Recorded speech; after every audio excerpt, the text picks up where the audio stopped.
Rock 107. Now it's time for Does Pennsylvania Have a Budget Yet? No, of course we don't. Why would it be done? Why? It's only been 2 months. This has been Does Pennsylvania Have a Budget Yet? Weezer, Northeast PA's Classic Rock 735 on a Friday morning. It's Prospector show on Rock 107. And Kate, there's something I love to eat, and my family, my friends, everybody rips on me for it. Are you ready? Yes. The snack of the gods. Here it comes. 1 piece of white bread, not toasted. Regular Stroman's, okay? Not stale either. Heinz 57 ketchup. Another piece of white bread. Squish it together, put it in your mouth. It's delicious. Last weekend, I'm eating that. Look at the face you're making. I know. Last weekend, I'm eating that. My brother's like, you still eat that? Because I ate it when we were kids. He's like, that's a crime against food, man.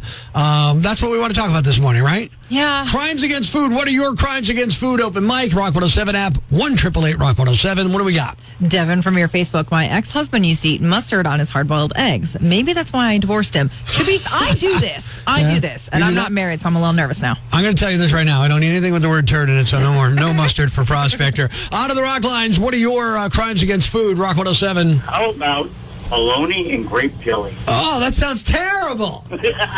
Amy on the rock lines. What's your crime against food? Well, my dad used to make me and my sister noodles and ketchup when we were kids, like just ketchup with like elbow noodles or like spiral noodles and some cheese on it, like the Parmesan cheese. I still eat that. I might have tried to tell you put the cheese in there with the ketchup. Then I'm not doing it. Some of these do have potential, but I don't know about this one, does it, Ray? From your Instagram, grape jelly on grilled cheese. Ugh. There's potential, but I'm a little hesitant. Not trying that. They got a text on the rock lines years ago when I heard they were called potato pancakes. I busted out the butter and syrup. I've been eating potato pancakes with butter and syrup ever since. Oh. I might try that. Yeah. I think I can make that one work. That one makes sense. Yeah. Joe from your Twitter, pork and bean sandwiches. That sounds amazing. All right, we're talking about crimes against food. Onto the rock lines, Rock 107. It's macaroni and cottage cheese. Macaroni and cottage cheese. My mom always did it. It's very popular in our family, but we get a lot of weird looks. I'm sure you do. So good. It's warm. You got to boil the macaroni, brown some butter, throw the macaroni back in the pan, add in cottage cheese, mix it all in. It's to die for. More crimes against food on Rock 107. I like to break up saltine crackers in a bowl with some milk and eat them like cereal. Saltine cereal. Yeah. New from Nabisco. I mean, come on, really? Some of these are like unhinged. You just want to know what happened. Who hurt these people that they do this to themselves? What happened down I know the line? ketchup sandwich cans because we were poor when I was a kid, and that's what I had. So I made it work. You know, I get that. Some of these feel a little... Well, anyway. Yeah. Linda, I drink milk with my pizza. My wife Tara does that when she has pizza, too. Sometimes even with spaghetti, milk. My best friend does this. Yeah, not a fan. On the rock lines, text it in. I dunk little powered donuts in orange juice. Oh. Oh. Oh. No. That's interesting. No. Chris from your Twitter, my girlfriend eats a peanut butter and bologna sandwich. No. This one feels common. I saw a lot of that one. Yeah, I'm not digging that one. Bill, in on the rock lines, your crimes against food, buddy. Hey, how about butter and sugar on white bread? Butter and sugar. Yeah. Okay, I can see that, you know. Still to this day, a slice of white bread, a little butter, some sugar, and butter on the other one, and away you go. There you go, my man. What's your name? Hi, can I add one more weird food? Absolutely. Add away. Bananas and mayonnaise on toast. Hey, I don't even know if that's that odd. I think the mayonnaise makes it a That was little odd odd. to me. My husband turned me on to that, and I never, ever heard of it. Well, what do you call it? Do you have a name for it? No, do not. You know what? You need a name for it. Yes, definitely. I have a name for it, but it's... What would you call it? The name I've come up with is way too dirty to say even on the phone to a person. Okay. I don't want to get fired over my name. That's what I'm saying. All right, I'm not even going to tell you because I don't want an HR complaint. Yeah. Your crimes against food on Rock 107, the disgusting, weird, crazy things that you eat. And Mel from our TikTok, bologna with ketchup and Frito sandwiches. You had me till you added the Fritos. I know it makes a crunchy texture for you, but...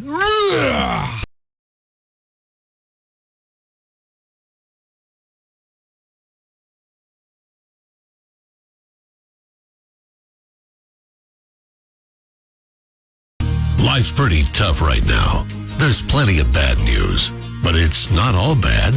It's time for the brighter side of Prospector on Rock 107. this guy could be the bravest guy in the world. A guy at a skate park in Reading, Pennsylvania, rescued a skunk, and a woman walking by with her dog got it on video. The skunk was stuck in the bottom of a skating bowl, which is basically an empty pool. His skateboard had a leash that you tie to your wrist, so he lowered the leash down so the skunk could grab on, which it did. Then he pulled the skunk back up, and the skunk ran off. Thanks. We needed that. The brighter side of Prospector on Rock 107. And is week 0, I guess that's what they call it, of the college football season. You know, like the early starts where the big teams take on the crap teams, you know what I'm saying? You know what I'm saying? Like where Penn State takes on Tommy Has a College and things like that. Yeah. The full college slate begins next weekend. Now, Kate, do you follow college football? No. Not at all. I'll tell you what, though, when they're on, they are quite exciting. They do catch my attention when I'm walking by the TV. So it's one of those, oh, and who's that? Yeah. Okay, I got you. So it's not like you're a Notre Dame fan or a Penn State fan or anything. No. All right. Pros, let's talk about the pros because this is the final weekend of preseason games. Whatever. But then week 1 begins not this coming weekend, not next weekend, the Thursday after Labor Day. Okay. So I know that you're a Seattle Seahawks fan, which just proves so many things about you bad.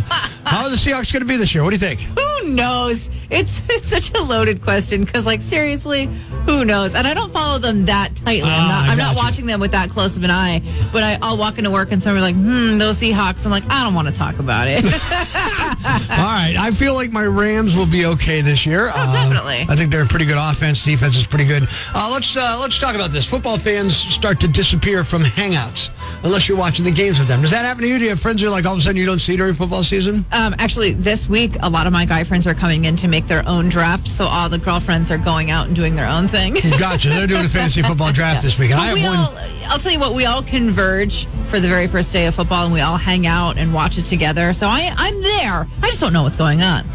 Gotcha. Now, Monday, I'm in a fantasy football draft, but I will tell you this. You want to plan something with me, Prospector, between now and February?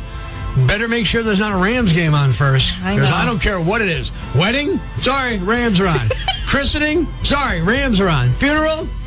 Sorry, Rams are on. Sorry, that's just how I live my life. And watching the games at home could be difficult in a different way. Because, like, they're all over the place now. You know what I mean? Yeah. You have different streaming packages. Like, you buy Sunday Ticket, that doesn't give you all the NFL games. Really? It gives you all the NFL games on Sunday afternoons. Oh. So if there's a Sunday morning game in, like, I don't know, Tweedledum, England, all of a sudden, that ain't on Sunday Ticket. You better find it on Prime or Apple or whatever it's going to be on. There's too many. Yeah, way too many streaming. I'm going to tell you this right now. Ready? Here's my prediction for the Super Bowl teams. I'm not going to predict a winner. Okay. Teams. Rams, Chiefs. Ooh. Yeah. I'd watch that. Yeah. Now, do you have any predictions on the Super Bowl and anything like that or no? I just hope Metallica's there. This weekend, preseason NFL action is back, and it doesn't mean squat. Except for the guys who get cut from the squad. Preseason NFL action. Who cares? This weekend. There's so much to do in Northeast PA each and every weekend that it's just, it's a plethora of choices. It's death by paralysis. You don't know what you're going to do. So let's talk about some of the big events in Northeast PA, Kate, and whether we're going or not going. How's that sound? Okay. And I hate the common thread of people being like, there's nothing to do here. Wrong. No, there's so much to do. It's crazy. So going or not going, Pittston Tomato Festival this weekend. Over 100,000 visitors going to be crammed into downtown Pittston over the next couple of days with food vendors setting up everything from traditional Italian favorites to unique tomato-based creations. Going or not going? Most likely. I've gone for the last couple of years, and it's so much fun. Pittston Tomato Festival is always a good time. I've been there for their kickoffs and all that kind of stuff. I don't eat a lot of tomato-based creations, so the food isn't necessarily the draw. I'll get a slice of pizza. I'll be a happy guy. Walk around, say hi to people, and run into folks that I know and all that kind of stuff. I love the sense of community there. And then I might end up at, like, Ricasso later on or something like that. That's possibly. So both going. That's the plan. Or going or maybe, which, by the way, is not an option. It's going or not going. Fine. Okay, sorry. Going or not going, Upper Valley Wine and Brew Festival, Saturday and Sunday in Mayfield at the Neat Center. That's the old Botech. Of course, I'm going because I'm broadcasting live Saturday from 5 to 7. It's a good time. We were there last year, my wife Tara and I. I can't wait. The Groove Brewing is going to be there this year along with a plethora of other people, so I'm very excited about going. I am not going. Sorry, buddy. Is it a philosophical difference with like what they're doing, or just too much on your plate? Oh, no, I'm going to another winery with a bunch of my girlfriends. Ah, there you go. So not happening that weekend. All right, so going or not going, tons of stuff happening in Northeast PA, and here at Rock 107, we just want to figure out which ones are worth attending. Are you ready? All of them. They're all worth it. Are you ready for this one? Mm-hmm. Wild Women Northeast PA Festival, Saturday, 10 a.m. to 7 p.m., Lazy Brook Park in Tunkhannock, PA, Pennsylvania's largest outdoor gathering for women of all ages, rooted in wellness, nature, and connection. There's yoga, dance, music, arts, crafts, and drumming. Not going. It's a women's thing, and it's for women. And I don't want to be the guy who's there creepily looking at, what you ladies doing? So I'm not going to that. I'm also not going, but I'm rethinking that because I'm really bad at yoga, so maybe I'll get some tips and tricks. Sure, yeah. But this just sounds like fun. Yeah, and it's a long day out in the park there, and a lot of people. The thing that turns me off if I were a woman and we're even allowed to go to this, the drumming thing. I figured that's what you were going to say. Not digging that. What are you doing? All right? Are you John Bonham? All right, then stop. That's all I'm saying. And going or not going, Wally Lake Fest, Friday through Sunday, action packed weekend, family-friendly activities, shopping, dining, outdoor fun. Events are spread across the Holly area with something from everybody for stuff around the water, in town, and throughout the lake region. Going or not going? Not going. It does sound like a blast, though. I've been in the past. I'm not going. Just simply, I don't have time to do everything this weekend. Yeah. You know what I mean? I'm doing the Brew Fest. I'm going to Tomato Festival. I also have to sit around and do nothing for a little while and relax. I got to sit on my butt sometimes. I got to get to sleep by 6 o'clock on Sunday night. Mm-hmm. So, unfortunately, I will not be making it to Wally Lake Fest either. Going or not going? I just want, do we sound like curmudgeonly old people who don't do anything? No.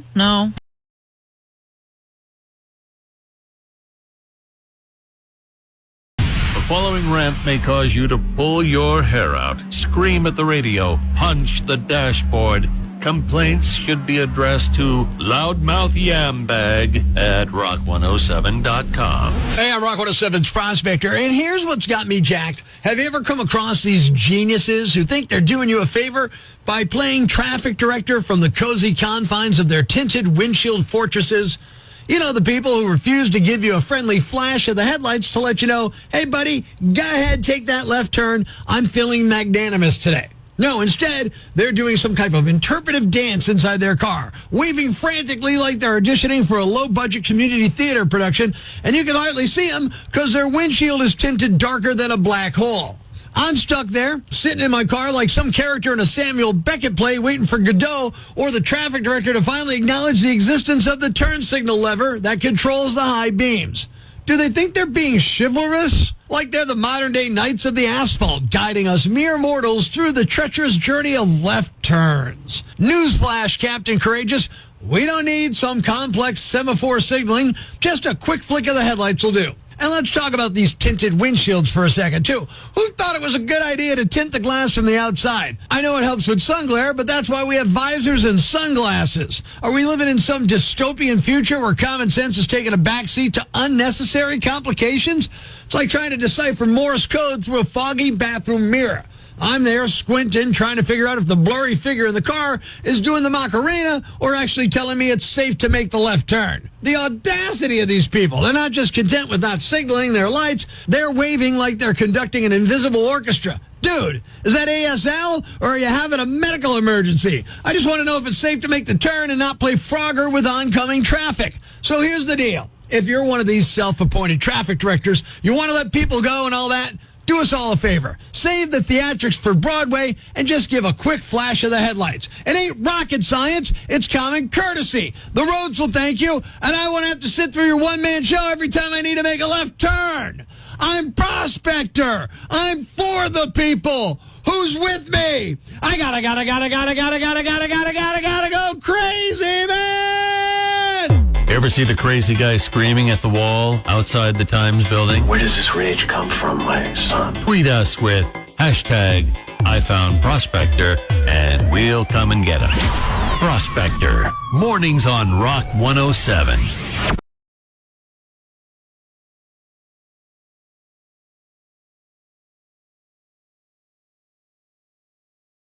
Ladies and gentlemen, grab the kids, call your neighbors, and gather around the radio.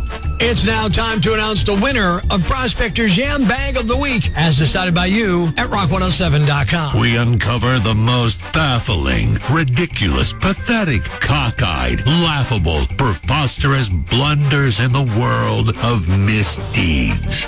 Nominee number 1. There are people who rely on booze to take the edge off during extremely stressful situations, but this is next level.